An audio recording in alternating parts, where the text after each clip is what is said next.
right. Hello, everyone. Welcome, welcome, welcome, welcome. Welcome, everyone. Thank you all so much for tuning in. Um, Give us a minute to get situated. We're going to start the conversation on today. I'm excited. I'm excited to hear. I'm excited about my guests. I will introduce them in a moment. We're going to share the video and then we're going to get right into it. Our guests have some things that they need to take care of today, and I am so excited they took time out of their busy schedules to talk to us.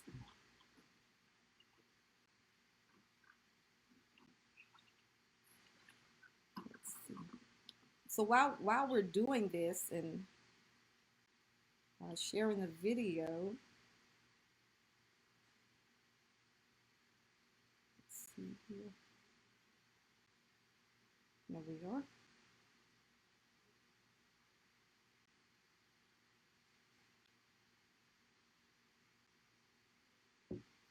Yeah. So while we're preparing and all of that, I kind of want to set the stage and help you guys kind of identify with what we're doing today. I've been listening. I haven't necessarily chimed in on what's going on in our current day epidemic from a social standpoint and racial standpoint. I've just been listening, and I think I've had more questions than anything. So I really didn't have a whole lot to chime in on because I wanted to understand. I wanted to hear the different voices, the different perspectives, so that I could really gain my own in a wise, knowledgeable way. And so I thought about it, if someone came to us today and said, "Hey guys, we get it. We get it. We know the injustices, so on and so forth. What is it that you all want out of this? What is it that you need?" And so I began to think about, like, what would we say? And in fact, who would be the people that would speak on our behalf? Like, who are our leaders to even say on the behalf of Black America? Who would that be? And something interesting, in 1865, General Sherman and Reverend Fraser had a meeting after slavery, and he began to ask them questions like, "What is it that you all want? What is it that you want?" So, in question four that he asked, let me pull it up.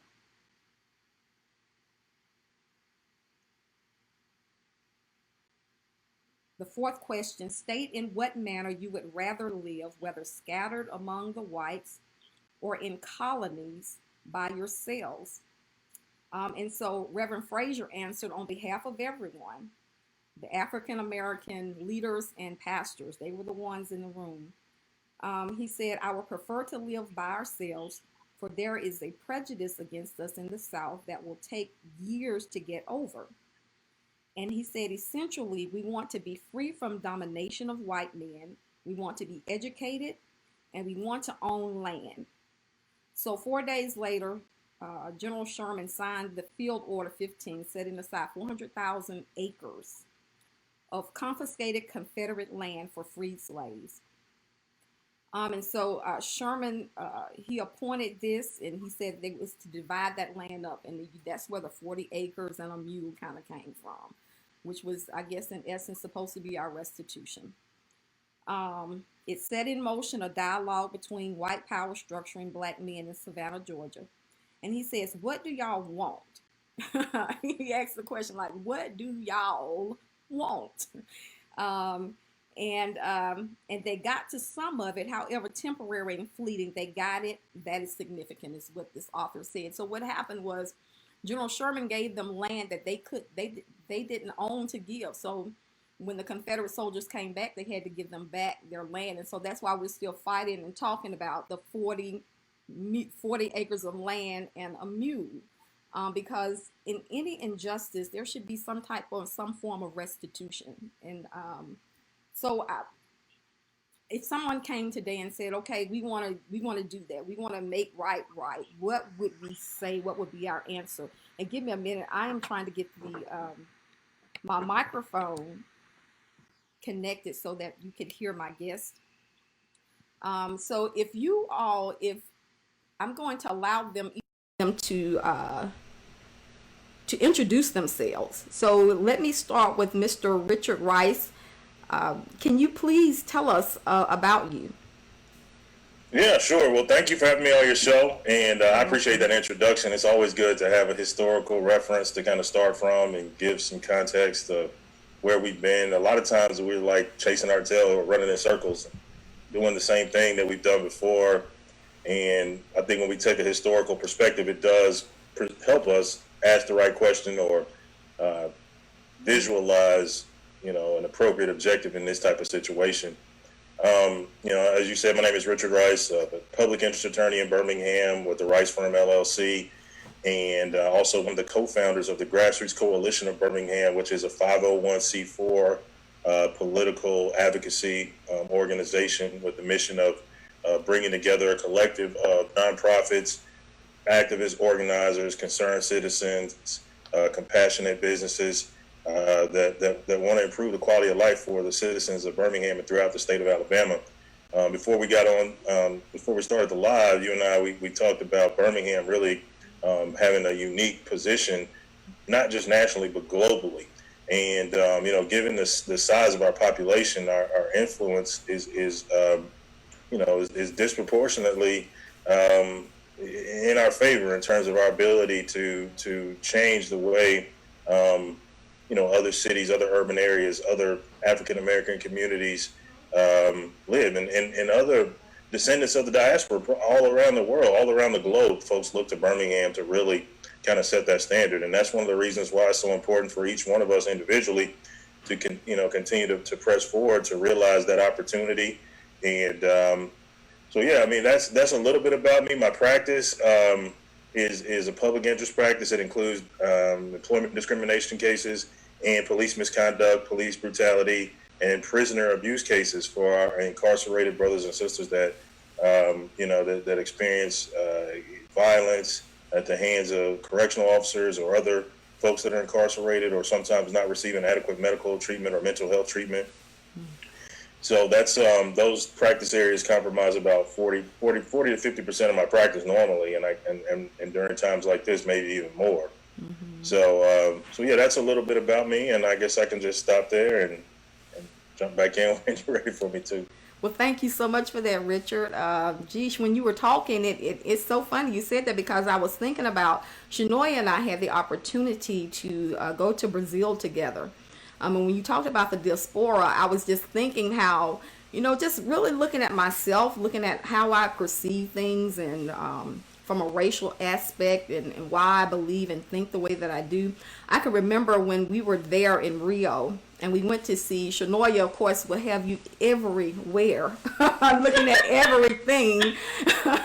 And so we were going, she wanted to go to the favelas, and I was a little concerned because I heard about, what goes on up there. And so if you don't know what that is, it's the slum area of Rio, and it's seen. You cannot deny it. It sits high on the top of the mountain there, and there are 1,000 of them. And what they say that in 1,000 of those, it's 1.5 million people living there. With 1,000, I'm like, gosh, that floored me. But Brazil is known to be the country with the most African American, well, American people in the world. And so when we were going there, and I was a little like, and some of the other people that were with us was like, I don't know about that. And Chenoia was like, well, they're not gonna make me be scared of my people.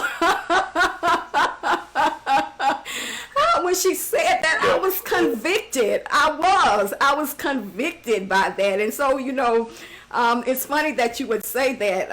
I'm going to let Chenoia introduce herself. She's no stranger to the Josilyn Drake Show. She has been here on every season. We're in season 3. And so here she is today, even more relevant today with what's going on in society. So, Chenoia, can you please introduce yourself to us? Yes, so I am Chenoia Bryant, and I'm a professor at the University of Alabama in the Criminology and Criminal Justice Department. I teach both criminal justice and sociology courses, most of them centered around race, gender, and criminality. I also teach Black feminist thought because that is the framework that informs much of my research. I'm also a PhD candidate in the Department of Medical Sociology at UAB, where I concentrate on race, gender, and health once again, but putting my focus specifically on Black women. And then I'm also the founder of Diaspora Collective, which is an LLC that focuses on the visual representations and how those visual representations inform stereotypes for Black people, which translate to the mistreatment and often the misjudgment of Black people in real life. So how do these visual depictions have real world implications for Black people? Oh, that's huge right there because I was listening to my daughter and guys who are actually watching. Can you all let us know if you can hear us? We want to make sure that you can hear us well.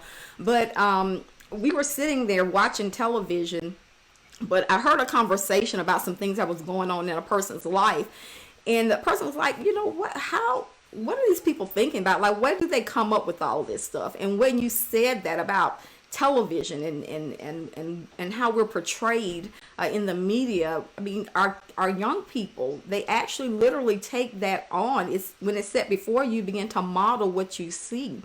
And so a lot of what we're seeing in our culture is just really how we are portrayed on in the media. And so I think it's important that we begin to see great images of who we are. You know, not everybody's on drugs, and not everybody is shooting each other up, and not everybody is just all these negative things. All of us don't cuss each other out and roll our necks and pop our fingers at each other and call each other bees. You know, I don't even know a person like that. So just the fact that they portray us like that, then what happens is the young minds take that on easily. So that was a whole nother story. Okay, let's get back. Let's get back to what is it that we need. So we don't have long because Richard has to get to a deposition, and we're going to have another guest that's going to come on with us, Mr. Eric Harris. He'll be here around 11:30, and so I don't want to waste any of their time. So I'm just going to get right to it. Richard, can you tell us, just in thinking, I know this is kind of like off the cuff, but you, of all people, when you told me that you have a plan that you've written for Black America, you should be able to kind of answer this question pretty easily. What is it that you think we need? Well, yeah, I mean, it is. It's a good question. I mean, I think the first thing we need is just space to to kind of breathe and to heal.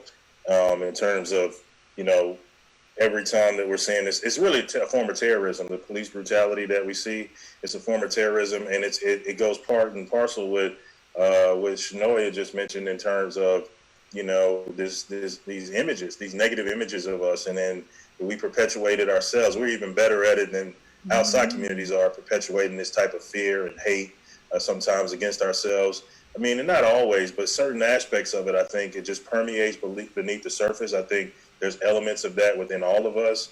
So for me, I think sometimes we're too quick to talk about reconciliation without first having the whole truth-telling session, and really digging deep to understand all the ways in which, this idea, we talk about slavery, but we don't talk about all of the ideals and the institutions and the principles that were created or furthered around that purpose, and then how it's ongoing today. We talk about shadow slavery as in that it's a thing within itself and that it's over, without talking about all of the remnants and how it still impacts us today.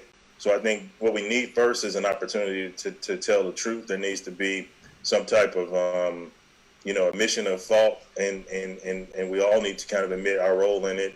And then after that, I think we can talk about like what we need and reconciling. But so many folks today are concerned about, property damage, but they're not so concerned about the emotional and the toll on humanity that's ongoing.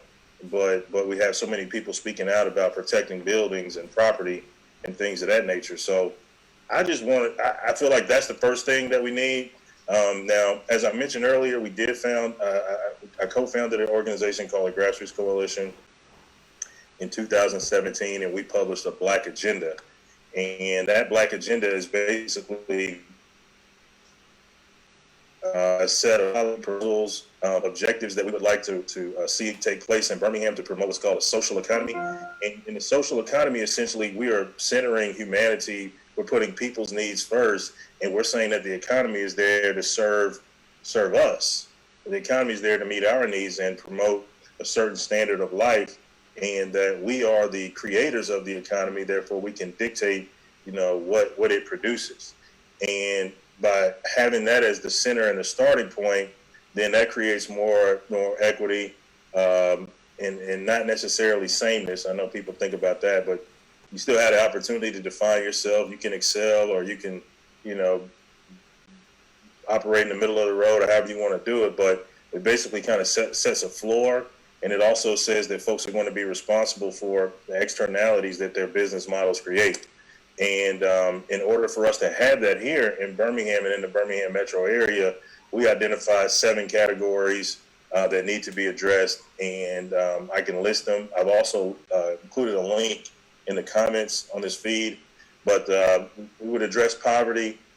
We would promote community policing and criminal justice reform, certainly focus on expanding Black wealth. The local government would need to be more transparent and accountable. And we really would need to emphasize education in terms of, where we're putting our dollars. We would want to invest more in education, and also ensure that we have affordable housing. We have a substantial shortage of affordable housing in the metro area. And then promoting health and wellness.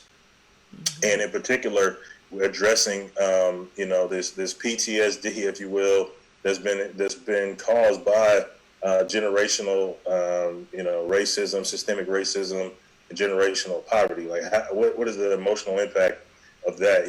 I've seen various studies that talk about ACEs ratings, which is the early adverse childhood experiences, and then also adverse community experiences. And basically, it just creates this more of an objective system to identify folks who have had more traumatic experiences in their life personally, or experienced those traumatic experiences through the community. And if you have, then how does that impact you?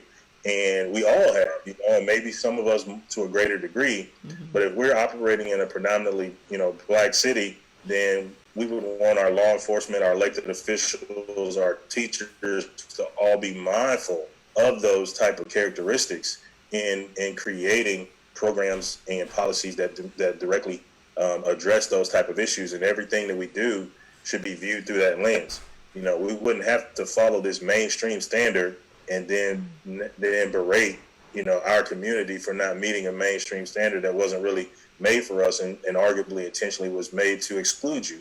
So you wouldn't want to meet that. So that's just a really, bird's eye view kind of overview of what the Black Agenda would include. But, in terms of a practical strategy and implementing it, it's about bringing together, having these types of conversations and bringing groups together to find commonality in their overall missions and purposes, and understand that we can work collectively to create an electorate, or at least to create a majority within the electorate, to have elected officials respond direct to doing it already right now here in the U.S. in various communities. And so, I firmly believe that we can do that as well. So, to answer your question, I think we need to have a truth-telling session, and then we need to be able to have, the appropriate emotional response that we as humans will need to have. And then from there, I believe we will want to have the Black Agenda to be implemented to move forward.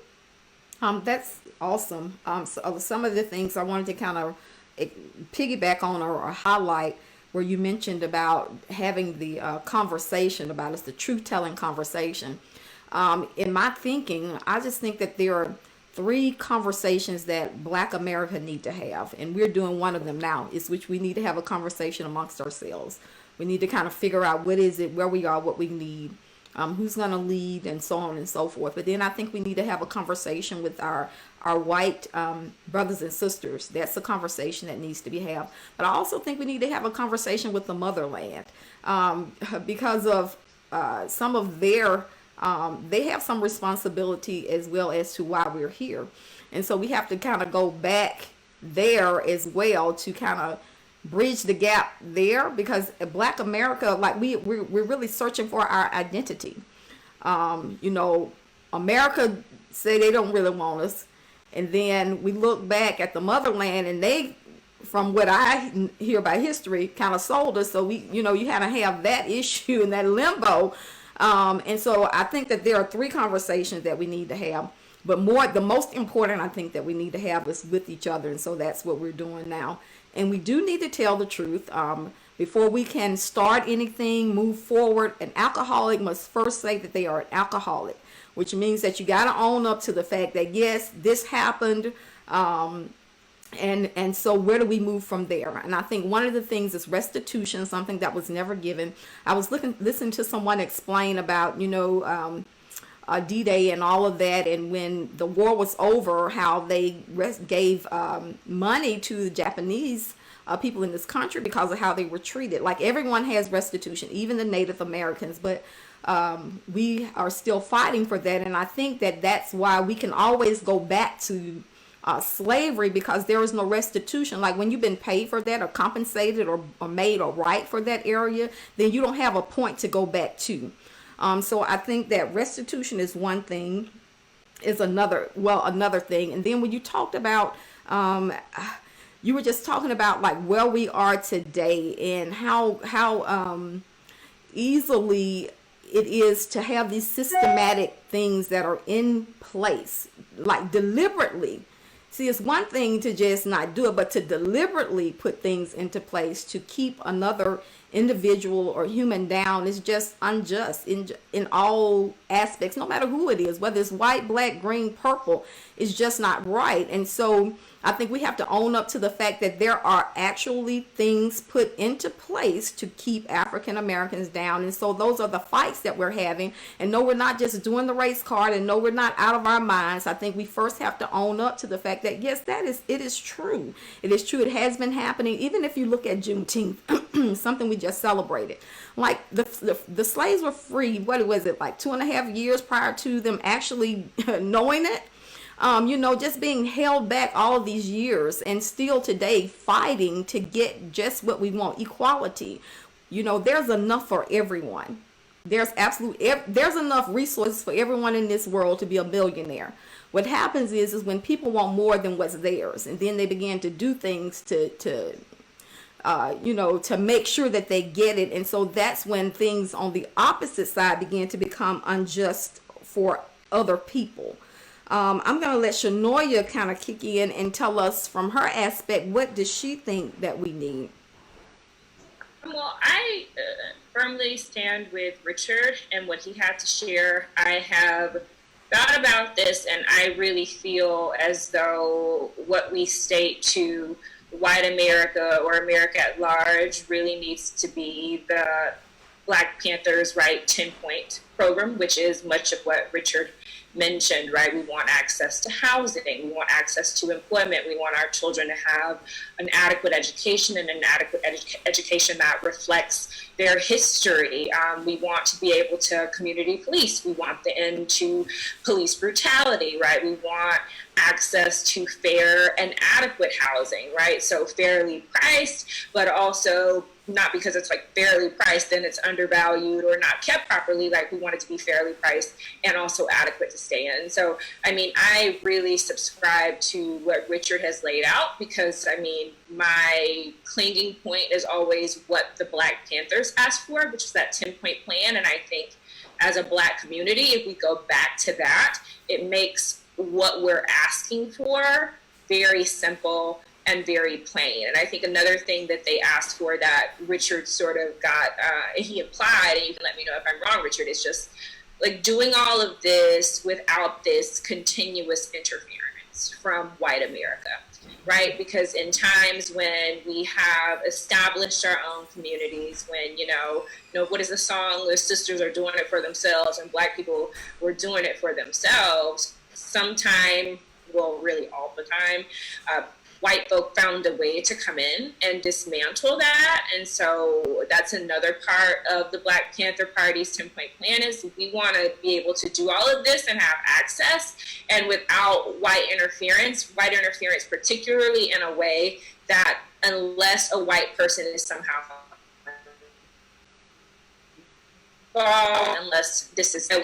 unless it meets their standards, then it's it's not a valid plan. It's not a substantiated plan. So the removal of the need for like this white savior complex, and also the grounding of Black narratives via white ones, because that's very problematic. As Richard mentioned, white America, white middle class America has really been set as a measuring rod for everybody else. And, I think Richard also mentioned, is that fair?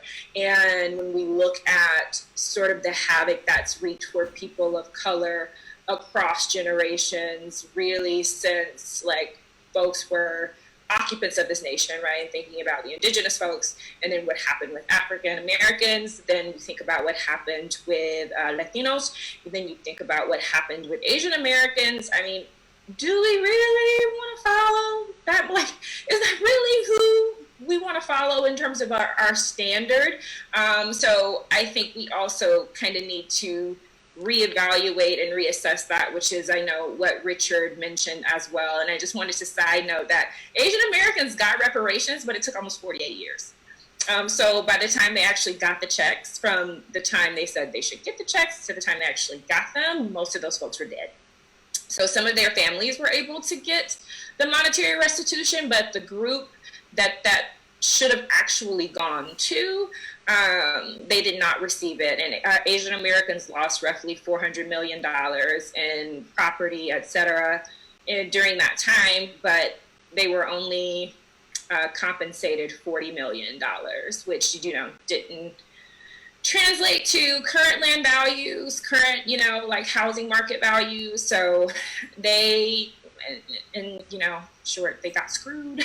So, we see this country give restitution, but we don't necessarily see them deliver it properly. And with indigenous folk, it depends on which tribe you're a part of, right? Because the 5 civilized tribes are what they refer to as the 5 civilized tribes: Seminole, Creek, Cherokee, Chickasaw, and Choctaw, right? Those are the 5 civilized. They tend to get more financial benefits than others, because when we think about Native Americans and casinos, reservations, especially for Native Americans who live on reservations, the poverty levels are extremely high, some of them reaching almost 50%. So very little of that money actually trickles back to the indigenous people. So we tend to think of folks as having been compensated in ways, but then if you really put a critical lens on it, there are many ways in which those monetary restitutions have, they fell short, and they continue to fall short. Mm-hmm. But at least they can say they got something, right? We got ours for 4 days. 4 days, and then Lincoln died, and he reversed it, and so they had to give them back their land. I guess Which wasn't theirs. Yeah, to give, absolutely. So yeah, it's a lot, and I don't want to just stop like, oh my gosh, will we ever? I'm sure we'll get there. And so again, having conversations and what you all are saying, I think one of the key points is economic wealth. Some of us, we don't even know about money. We don't understand money. We just know we want as much as we can get. And then when we get it, though, we don't know how to spend it or how to distribute it. My philosophy is not how much you earn, but it's how much you keep. It's how much you keep. And so when we look at, I posted something where African Americans have $1 trillion in buying power, purchasing power. And it talked about how long a dollar stays within a community. And I think in the Asian community, it was 28 days. White America, I think, was 19 days. And then in, what was the other one? Jewish community, I think it was 17 days, or vice versa. And for us, our dollar stays in our community for 6 hours. And so that just disturbed me so much. I mean, like that got me like 6 hours. But then I began to think about the fact that many of us, we don't have black businesses the way we should have. I read something where a person said that they'll give you thousands of dollars to get an education so you can be in debt, but won't give you $20,000 to open up a business. And I thought that was just so accurate and so true, because that's where you begin to gain your economic power, even as we saw with Black Wall Street. So beyond that, now, but knowing that we have this purchasing power, what do we do from there? Like, I guess first of all, to know that we have it, and then how do we keep our dollars? Not to say we're not talking about, just I'm just black and it's just all mine. No, charity first begins at home, then spreads abroad. And I think what we're doing is we're not starting at home. We're going abroad first, and so it's damaging our communities. It's damaging our education, the future of our children, and so on and so forth. So what are some things that you think that we can do? I guess one of the things would be is to start owning more businesses. When I look at my community, and I was guilty about that. So this, I have to own up to it, like I'm guilty about it, because there is nothing here, so I have to go elsewhere. You know what I'm saying? What do we do when you're in neighborhoods, when people live in neighborhoods where quality food and quality this, that, and the other, they don't want to bring it in? Then how do you rise up and say they don't have to come in? We have the power and the ability to build our own, to produce quality, to produce what we need. So how do we move from that vein where we have our businesses in our communities thriving? Because a lot of people don't want to leave their communities. Like they don't want to leave. They love their communities. Their communities are beautiful. They're gorgeous. They love them, But we need to bring them up to standard, in part to put something there so we don't have to run here or there for quality food and so on and so forth. So where do we start in getting our people empowered and knowing how to operate a business? And I don't believe in minority business. Like, I don't want to operate a business because I'm a minority. I want to operate a business. Like, I want to go for the $100 million contracts like everybody else. I don't want to be put on the scale for a minority business. You just give me a piece of the pie. Like, I want the whole pie and then give you a piece. You know what I'm saying? So how do we begin to help our people to understand business? Because it's our terminology, it's what we know. Instead of maybe looking at hours and hours and hours of television, maybe we can begin to get online and look at the free, hear me people, free resources that are out there and available to help us to understand how to operate a business well. Like if we say we're going to open at 9 o'clock and close at 5, we do that, great customer service and so on and so forth. So Richard or Chenoia, anyone kind of help us. How do we keep the dollar in the community longer than 6 hours? We're not saying don't go and purchase from other communities. That's not what we're saying. We're saying we got to build ourselves up. We got to get stronger. We can't continue to be the weak links. I think a nation this nation should be invested. A nation is as strong as its weakest link. A family is as strong as its weakest link. A community is as strong as its weakest link. And so we cannot afford to sit back and just allow the weak links to stay weak. We got to do something. So, okay, I'm going to get off my soapbox, but can you help us, Richard?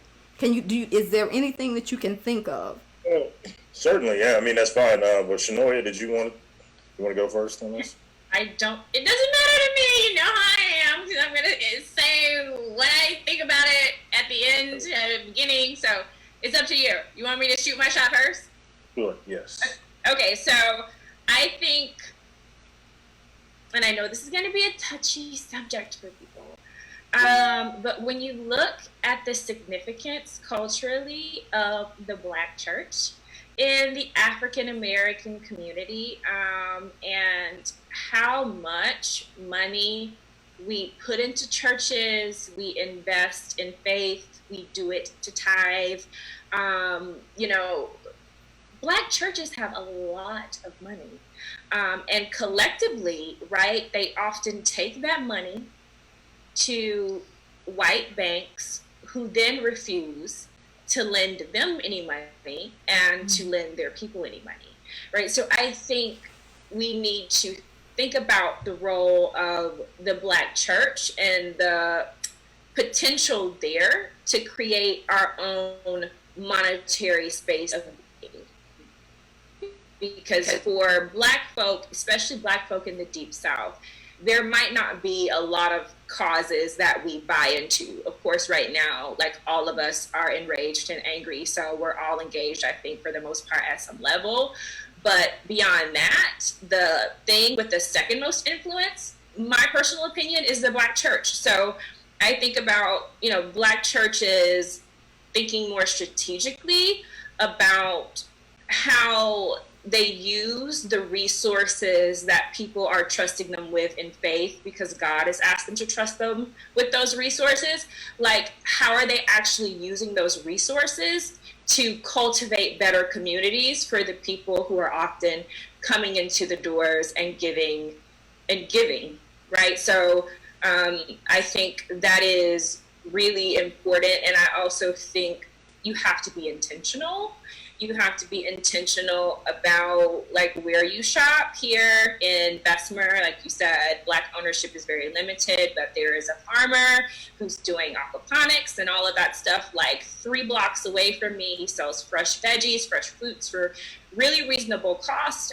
So like shopping from him intentionally, finding, small Black businesses. A lot of us have access to online now, so we have an access to a variety of businesses that we wouldn't have otherwise, like picking and choosing to shop with Black folk. Like that's another thing, of course, that we can do. And then teaching our children very early, right, about money. I can't remember. It was, the young man was floating around on the meme, or not the meme, but a video where he was doing his homework and his mom was telling him to do his homework. And he was like, I don't want to do this homework. So he was like, doing it like a preacher. He was like, Lord help us, because they're trying to make us learn knowledge that we won't use. So he was talking about algebra.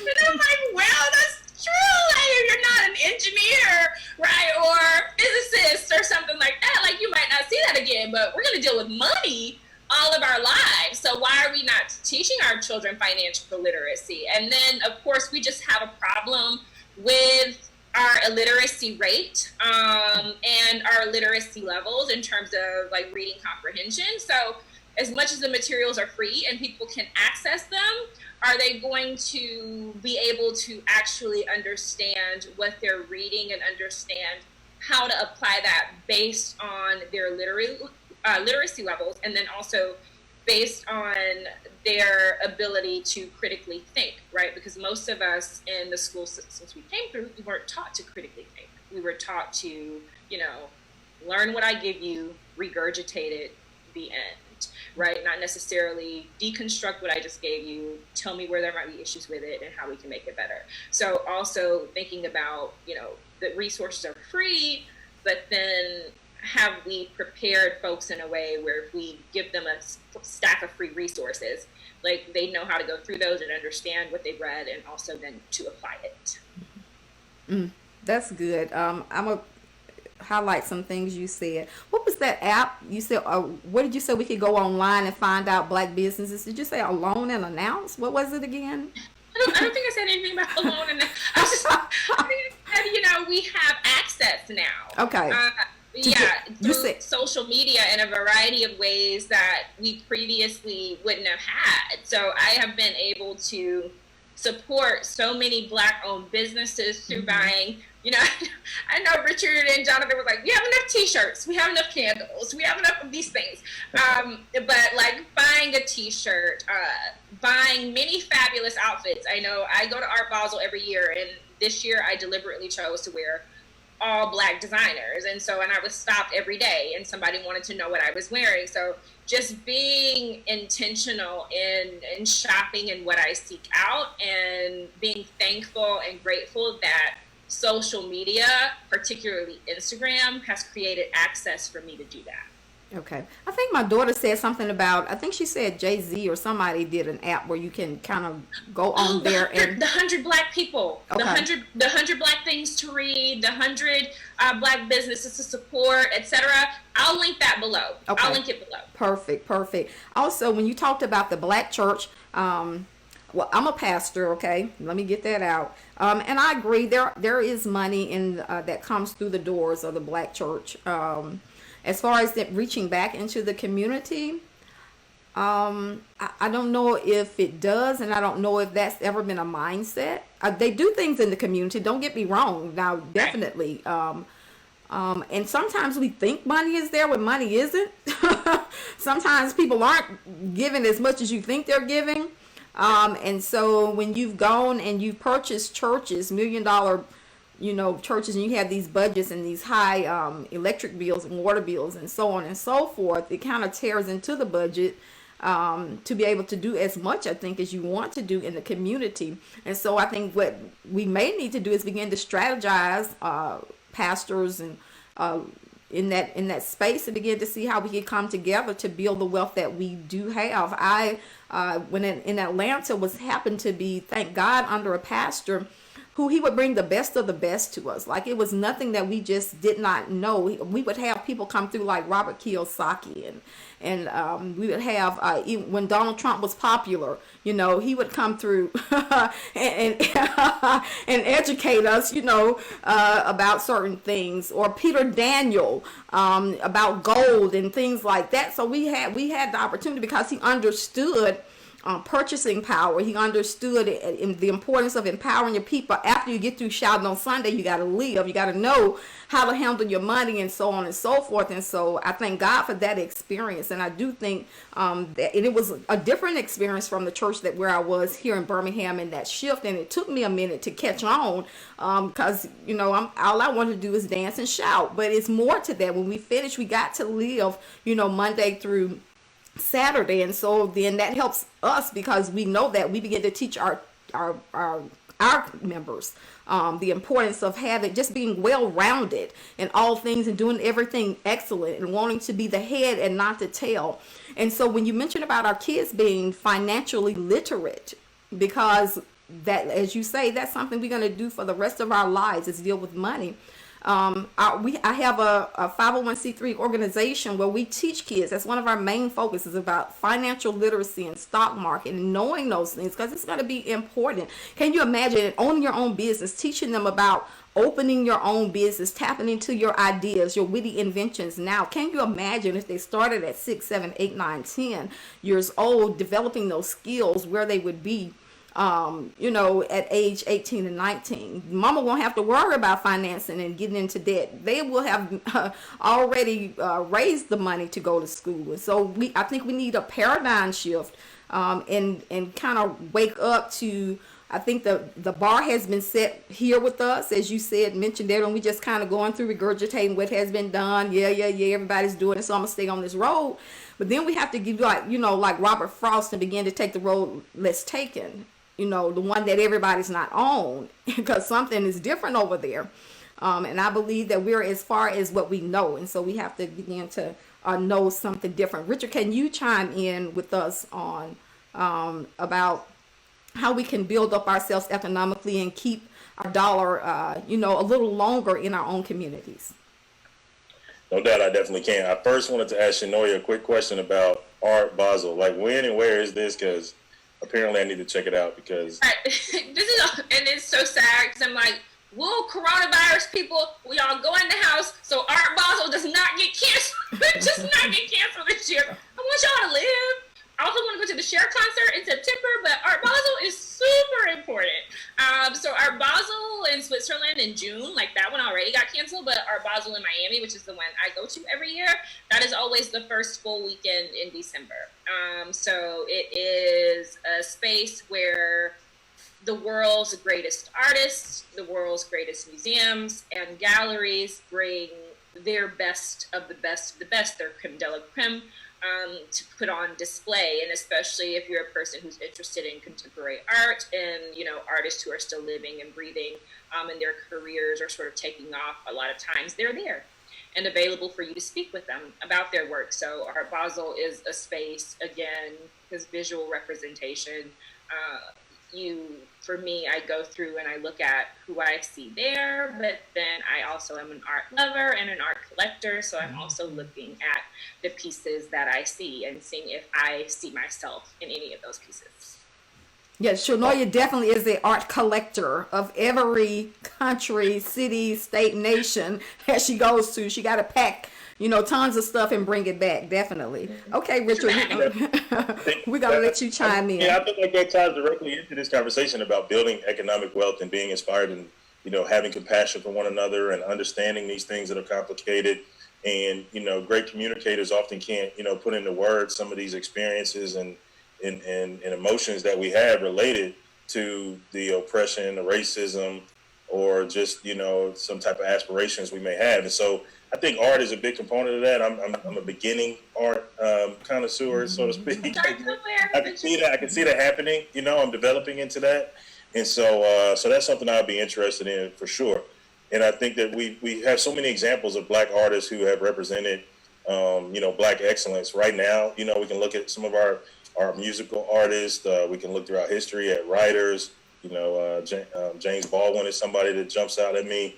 And those folks, I feel like, really have embraced who they are, embraced their experience and haven't tried to, shun it or try to, whitewash it to fit in. And there's a lesson to be learned, I think, in doing business that way, too.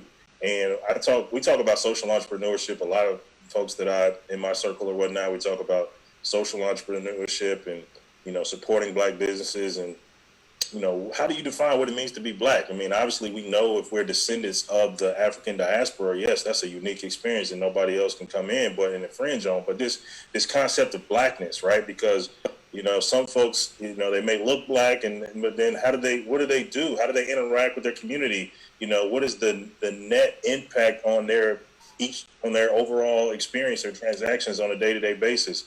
And so I think there's room for other folks to identify within that experience, and it's certainly for businesses too to be responsible. Chenoia mentioned banking Black. I think that's the thing to do, because if we can collectively, pool our money together, we have a history of doing that already. We can look back before we were able to even purchase an insurance policy. We had to, and then churches have that history and they still do it. And I think that we do need to collectively move our money together and use it for restorative justice purposes and use it for community development. We don't always have to look, capitalism has some benefits to it in terms of, folks being able to invest and do things of that nature, but in a lot of ways it's problematic. And I think we have to look to see that certain investments that are appealing to, a supreme capitalist, may not necessarily be the only investments that look good to us in the Black community. We don't necessarily have to have the same margins or the same returns, and we need to be able to have these conversations. And Black folks in positions of authority and power should be able to have that conversation with folks at the bank. And if we have, $100 million in that bank, then you're going to have more influence and authority when you have that discussion. When we talk about what is an appropriate economic development plan for one area as opposed to another. So I think that that's all important. I do believe that, this idea of Black excellence is something that we should all embrace in terms of how we manage our businesses. And it can sometimes be a struggle. It's not always easy, especially when you're an entrepreneur. You're an entrepreneur. You make widgets or whatever the case may be. That's your expertise. That's what you do. But then how do you then, take that and create it into a model or a system that allows you to have the same type of customer service as, some type of, a national franchise, so that's a different thing. We need to have compassion for one another to understand that. But I don't think that that's an excuse or anything, but it's a reality. We need to address it and understand the difference and be able to have conversations and critique people in a way that's compassionate and understanding, and not just, directly diving into call out culture. I see that sometimes. Or, if we're at a fast food restaurant and, we want 5-star service, but we only want to spend $5 too, and it's like, I don't really think that that's reasonable either. And I just think that, the conditions that folks are working in. We all need to collectively work to try to improve those things so that we can have, more of this type of, just community perspective. But so I guess maybe specifically to answer your question, I would say individually, it's about understanding how to take whatever your gift is, whatever your trade is, and understanding that yes, you can create value with it, but then how do you create a system around it to protect it and to make it sustainable and to put you on a more competitive level, on a corporate level. And then collectively, I think we need to work together to pool our resources together with either with banks or otherwise, so that we can do some larger projects and investment projects. And then also, I believe working collectively to change some of these policies. We talked about restitution or reparations. I think we need to have specific allocations and set asides, especially in the city of Birmingham. How is it that you have almost a $500 million budget, and you're specifically not targeting Black businesses and having a scorecard every year? That you right now, I believe I saw a statistic that said that less than 1% of the Black-owned businesses in Birmingham have employees, and I think that goes back to the same point that I was making about the difference between solely being an entrepreneur and then actually being a business owner. And if we don't have that training, then where do we get it from? And then it's been maybe intentionally sometimes kept away, or it hasn't been able to be passed down generationally because of the history that we've spoken about earlier. So we need our local government, in my opinion, to step up and play that role because, like I said, we have that pool of resources there, $500 million, right? That a portion of it could be used for restorative justice and reparations in that way to uplift entrepreneurs to become business owners, to become employers, and then that's going to have a ripple effect, throughout our community. So, so I think that those are the main points I would make. And social entrepreneurship, is a great concept, and it shifts us away from thinking about for-profit, nonprofit, and saying that you're going to be socially responsible and how socially responsible, could be identified as Black businesses. I think that's the model that we need. And if we can track this information in terms of who's being responsible and who's not to their community, and then we direct our money to those who are, that's going to be a very effective form of direct action. And I think that's something that, would be worthwhile for us to do. Oh, that's awesome. Awesome. I want to kind of come back with you about when you talked about Black excellence. And of course, we want to be Black, excellent. And I want to say for myself, if I was in any way offending anyone or calling you out, I apologize for that. But I'm going to say this: whether you're offering a $5 service or a $2 service, you should do everything with excellence, regardless. It doesn't matter. You just should. And in the aspect of, if you can't be there from 9 to 5, if those aren't your hours, you should communicate that in some way, shape, or form, because people are coming to give you money. You should be able to say, my office hours are from 9 to 5. If I'm not here, contact me this way or that way. You know what I'm saying? So maybe to communicate a little bit better to your people who are coming to support you in that, about how your operating hours are, so that they'll know. When you talked about less than 5, what was that percentage of how many Black people are on the jobs? Well, the statistic I heard was from a couple of years ago, but basically stated that less than 1% of the Black-owned businesses in the city of Birmingham have employees. Have Black employees?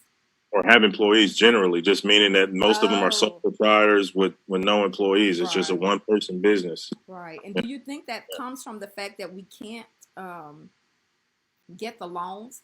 It has a lot to do with it. I think so. I think it has a lot to. That's why I think it's important for us to put pressure on the banks to put money back into our communities and invest in these businesses, and not just apply these traditional metrics to determine what's investable and what isn't. And it's not even just the metrics. We create the metrics. We create the criteria, and we can, Chenoia and I, we can create a criteria to eliminate any one group of people if you gave us an opportunity to. And then if they caught up, then we can shift the criteria again to promote what?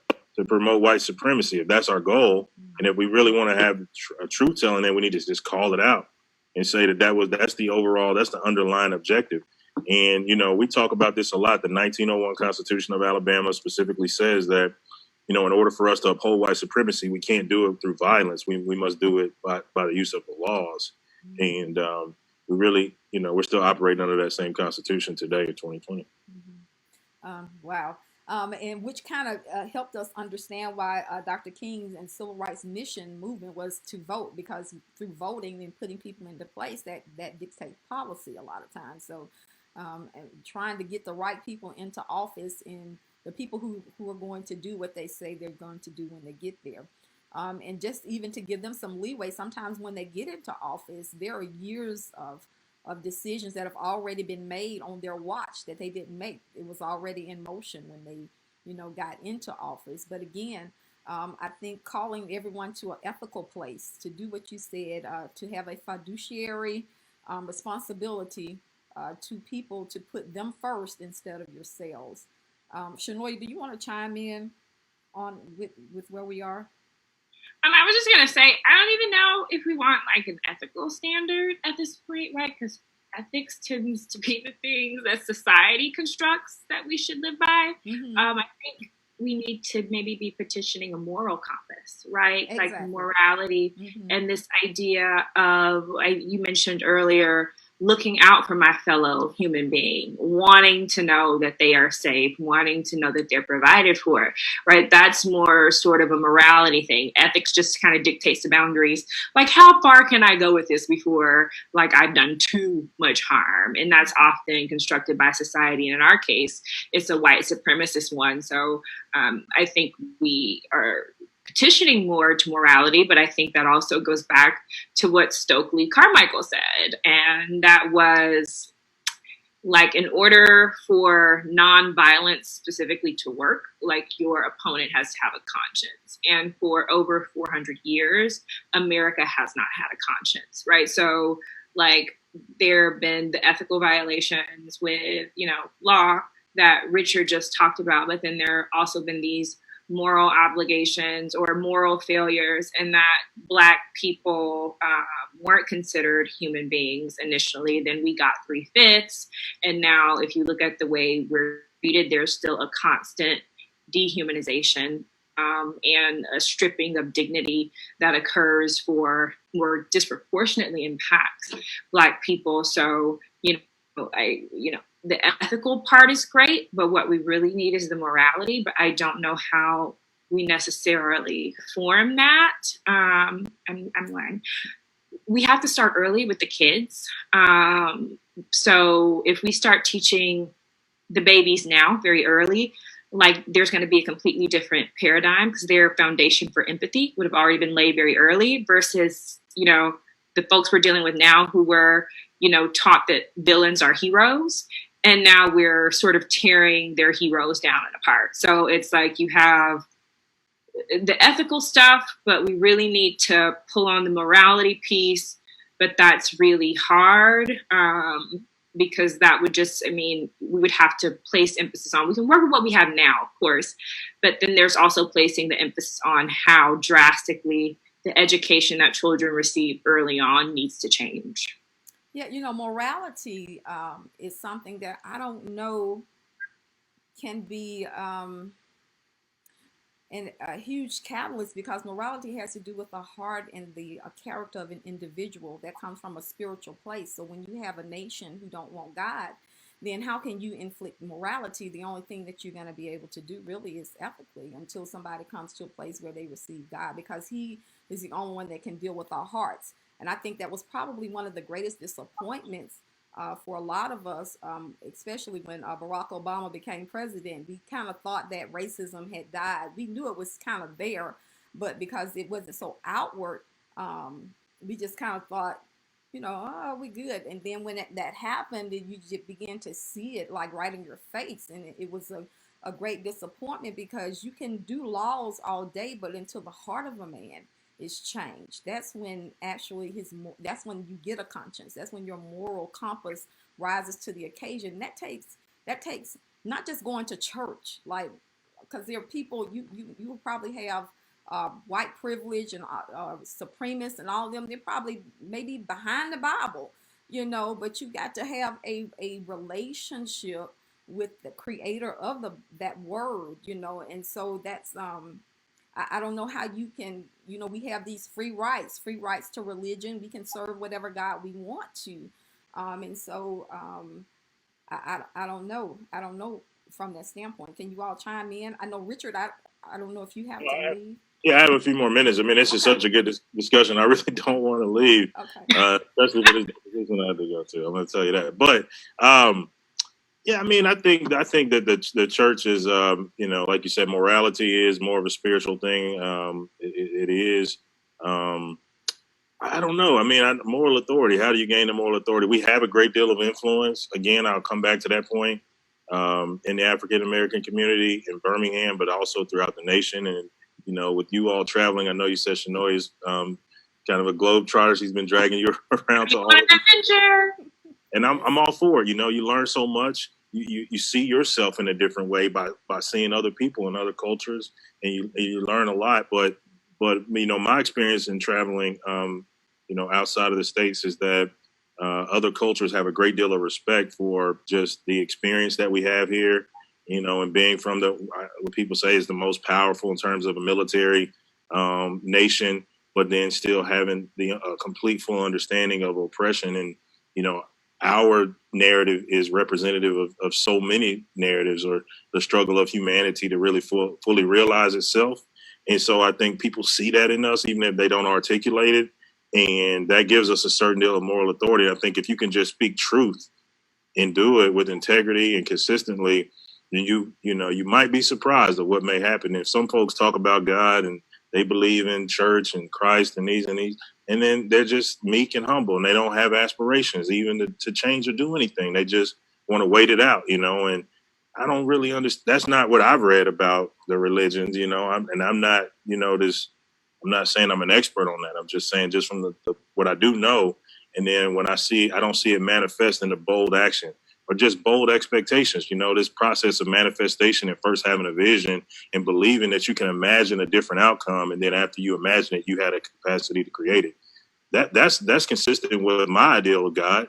But, a lot of folks that I see that talk about God, I don't see that behavior. But like I said, I think if we just talk about it and speak truth and put it out there into the universe, then it's going to come back and it'll create that type of outcome. And I don't think we have to just be so stuck on that same vibration of, well, this is the way it's always been and hadn't changed yet. And like that type of rhetoric to me is just going to perpetuate the same conditions. And we have to just appreciate the God in us. And if God was a creator and created us to be creators too, then just go out and make it happen. And it's simple, simplistic, but that's really how I see it. Mm-hmm. And it would be easier if we didn't have systems that would stop us. And I want to say, just when you talk Those about, systems can't, but I just have to say, like, they really can't. Like this, it might be an obstacle, mm-hmm, but mm-hmm, I mean, like, if like you said, you're a pastor. Like, I feel like if you really believe what you believe, mm-hmm. then you're unstoppable, right? You're unflappable. That's like a fundamental tenet. I believe it is. Yeah, absolutely. When Chenoia was talking about, it reminded me of Brazil. I was having a conversation with one of the African American, or not African, the African persons there, and they were just explaining to me, like, we think we have a systematic issues going on. Like, there, when you are born poor, there is almost absolutely no way you can get out of that life because of the way that it's structured there. And I think, and that's why some of the other people in other countries really look up to us, because they see that we have this opportunity to effect change, to make change, to do something, to make our voices be heard. Um, but I think some of us are comfortable, too comfortable, because we're good, you know, but not really concerned about is everybody else good, and just kind of carry the weight of not just, we don't have to carry the weight of 20 million people. If we can just maybe all carry the weight of one, then I think from that place we can begin to bring about a change. If we would just find one person that's a little less fortunate than where we are, that we can help. One single mother, not going in to violate her or her and her family or her condition, but really genuinely going to see how can I help you. And sometimes it's just as simple as I need some toilet paper. Like, that's $2, $3, $4, $5. Or I need to get a ride downtown so I can fill out an application. I think when we step outside of ourselves and just find just one person that we can help, and then when we finish with that person, go find another one. I'm gonna give Chenoia a opportunity to talk. And Richard, whenever you have to leave, we thank you so much. We will be scheduling this again so we can talk. This is beyond good. And I want to continue the conversation because I think that it has to be had. But when we finish it, when we get through telling the truth, what I really want to do is begin to have meetings so that we can put a plan in place. You know what I'm saying? Let's get this thing. Let's do this thing. Let's do it. Let's stop. Help me. I'm the type of person, I'm just not going to beg you. I'm not going to beg you. I'm not going to keep running behind you trying to beg you to do right by me. I'm going to let you do what you do. Then I'm going to go find my other way to make sure that what I want happens. And so I think that when we get through figuring out that all this begging ain't going to do nothing, that we need to come up with a plan. And so after we get through telling the truth, then I think we need to begin to have some meetings and some stuff, some stuff like that, and calling church leaders and all that stuff and different areas. And one thing I thought about is we don't realize that all of us have pieces. Like this is this puzzle, and it's disconnected. It hasn't been put together yet. And all of us hold a piece. And so what I've been seeing happen is that we're looking at this piece saying they ain't doing this, blah, blah, blah, and putting this piece down. And then we over here putting that piece down. Now realizing like all of it's necessary. We all got a piece and a part to play. And we got to figure out who do I connect to, and then that person figures out who they connect to, and then we just put this puzzle together. And so I think that will cause unity when we begin to be on one accord. That's when we can really do something. When we know how to agree to disagree about things. Everything doesn't have to be my way or how I think or my philosophy for life. I'll take the fish and spit out the bones, and then we can move forward that way. So yeah, we're going to continue the conversation. I'm going to get with you all and see when we can do this again. And then there are other leaders. If you all want to, you got something to say, you think you're a piece and you belong on this platform, you can email us at the Josilyn Drake Show at gmail.com. And I would love to see about getting you on so we can continue the conversation. But I definitely want to continue the conversation with you all so that we can finish it. But then after that, what is the strategies? Where do we go from here? So Richard, is it anything you want to leave us with? I know you got to go. No, thank you though for having me. That was a really good summation. I agree with you on that kind of plan of action. To come back on the show again and have the truth telling, but then to have some action after that. I'm all for it. I think it's a great idea, and thank you, Chenoia, for inviting me as well. And you're one of my favorite humans. That's a lot of responsibility, but I appreciate it. Well, Chenoia, I think you have things to do too. So I'm just going to let you close us out. What is it that you feel that we need to hear from today? And then we'll pick up the next time. Is there anything you want to say? I don't necessarily know, this is a leaving note, but just as we were talking about morality and spirituality, I think if we, are thinking more largely about connecting with our brothers and sisters across the diaspora, right? So wherever the diaspora is in the world, we have to understand as African Americans that Christianity isn't necessarily central for a lot of our brothers and sisters elsewhere. You have Catholicism practiced by some. You have the Ifa religions, which are mostly African, that are practiced by some. You have a mixture of Ifa and Santeria that is practiced by, people in Cuba. So, if we are thinking about it, of course, we have a lot of Black folk who are also Muslim across the diaspora. So I think, in us thinking about coming together, I also think that we might have to think about Christianity as center might not be the drawing point. Yes, right, or the nucleus to make everybody gravitate toward. Oh, I absolutely agree with that. You know, moral compass, again, like I said, is spiritual. I will not take it back. But again, no. Hold on. I'm not saying take it back. No, I'm not saying take it back. Yeah, but no. what I'm saying is that that's why we don't come from that place to try to give anyone a moral conscience. We come with a hand to see what do we have to help you out. I'm not saying to go with Jesus Christ. Everybody don't have to accept him. That's who I've accepted. I'm not trying to force that on anyone. But if I can help you, you know, and sometimes it's when you're able to show, like when I'm hungry, I don't want to hear about your Jesus. I want to know how much you care about the fact that I'm hungry, and do you have something that I can eat, or can you feed me? And so going in that vein, and when you begin to go in that place, then sometimes what happens, people want to know the God that you serve. So no, you don't have to go in that Christian banner. You don't have to do that at all. You just got to have a heart for humanity to help your brother and your sister.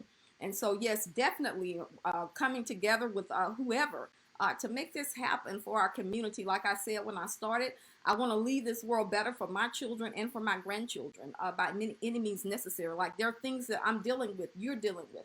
I don't want them to have to deal with. I want them to deal with something different. And so I think because I'm here today, it is my assignment to deal with those things in my time, in my lifetime. And so I want to make sure that I am doing what I'm supposed to do so that life will be better for, you know, the future generations.